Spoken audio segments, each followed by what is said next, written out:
A man opens the door of a wooden meeting house, walks inside, and hands a folded piece of paper to his minister. It is the 14th of January, 1697, in Boston. The man is 44 years old. A judge. A man with a seat in this congregation, and a name the people in it know. He gives the minister the paper. Then he goes back to his pew, and he waits. The service goes on, and at the point in it where such things are read out, the minister unfolds that paper and begins to read it aloud to the whole room. It has his name in it. And while it is read, that man stands up in his pew, in front of his neighbors, and lets every one of them hear it. 5 years before this, in a courtroom north of Boston, 19 people were hanged. 9 men sat on the court that sent them there. 8 of those 9 will go to their graves without ever publicly saying a word about it.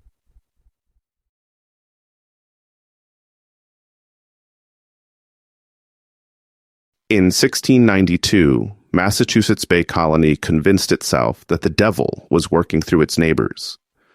The accusation started in Salem and spread. 200 people and more were accused. 30 were convicted. 19 were hanged. One man, Giles Corey, was pressed to death under stones. At least 5 more died in jail waiting. To try them, the colony created a special court.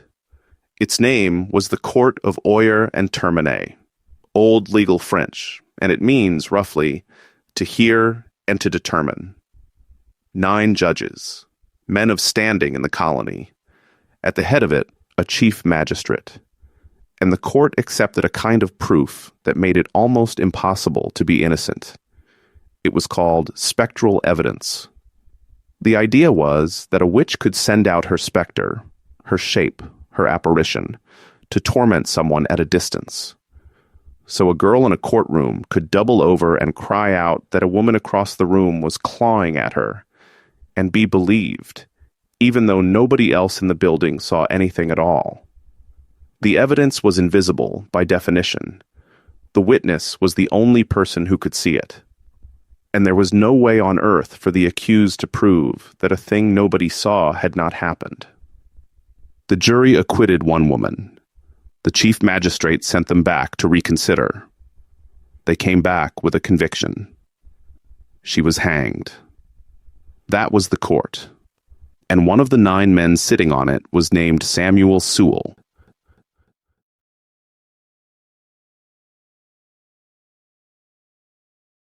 Sewall was born in England in March of 1652. His family crossed the Atlantic twice before he was grown, going to Massachusetts, back to England, and then again to Massachusetts after the Restoration, all due to other people's politics. He was Harvard educated, earning 2 degrees and serving as Harvard's second-ever librarian. He and his wife, Hannah Hull, had 14 children, few of whom survived to adulthood. He was, by any reading, a bookish man in a colony that did not have many, and a family man who saw way too much death. On the 19th of August, 1692, 5 people were executed at Salem. One of them was a minister named George Burroughs. Burroughs had been at Harvard with Sewall. They were classmates. Sewall kept a diary. He kept it for decades, and it is one of the reasons so much is known about ordinary life in that colony. And on the day his old classmate was hanged, he wrote something down. What he wrote was not about the evidence, and it was not about himself. It was about the crowd. Burroughs, he wrote, by his speech, his prayer, and his protestation of his innocence, did much move unthinking persons. People stood in that crowd and watched his classmate pray at his own execution, and they were moved by it. And the word Sewall reached for, to describe those people, was unthinking. His classmate. That is the only real reaction he left on the record from the whole year.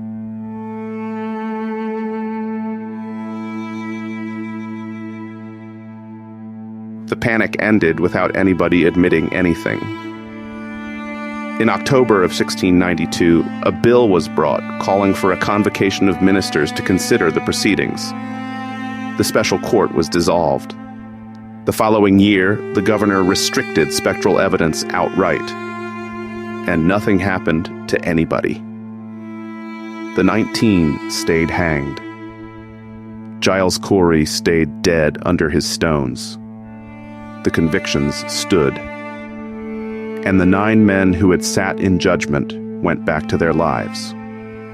One of them had already stepped away, resigning from the court in June of 1692, early, apparently over the very first case. But he left no record of why.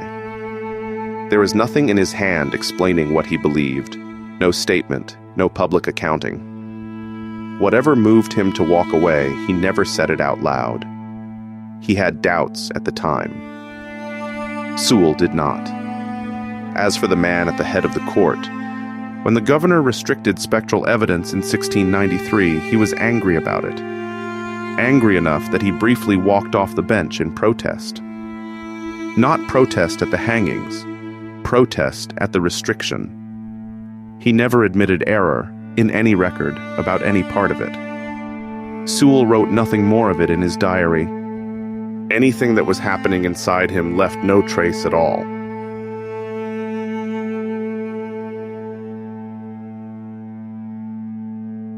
In January of 1697, the Massachusetts General Court set aside a day. It was to be a day of fasting and prayer, and the colony's civil authority connected that day, in the order itself, to what had been done at Salem. So nobody woke up one morning deciding to break a silence nobody was asking him to break.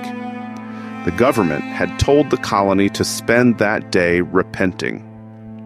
The occasion was handed to 9 men. Each one of the 9 was given the identical day.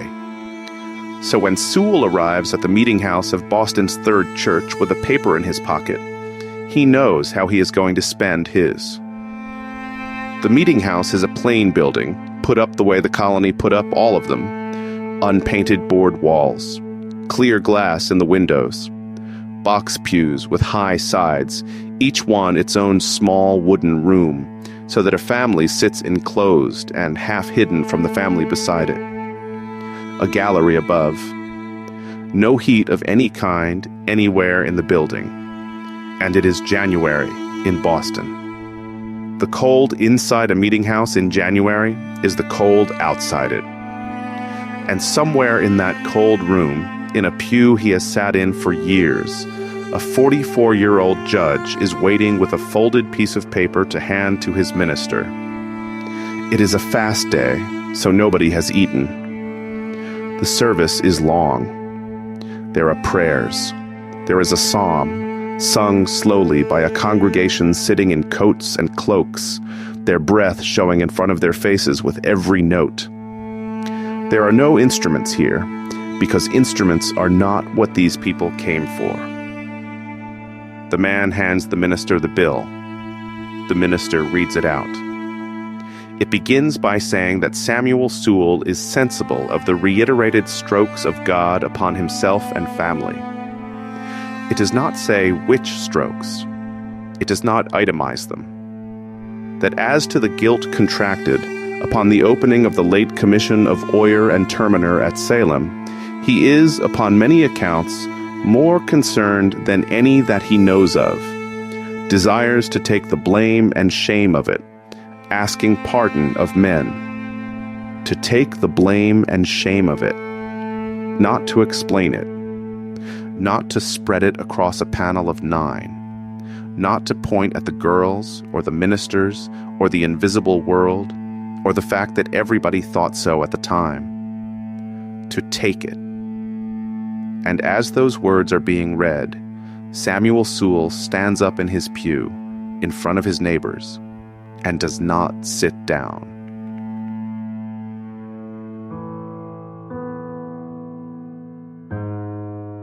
Samuel Sewall lived another 33 years.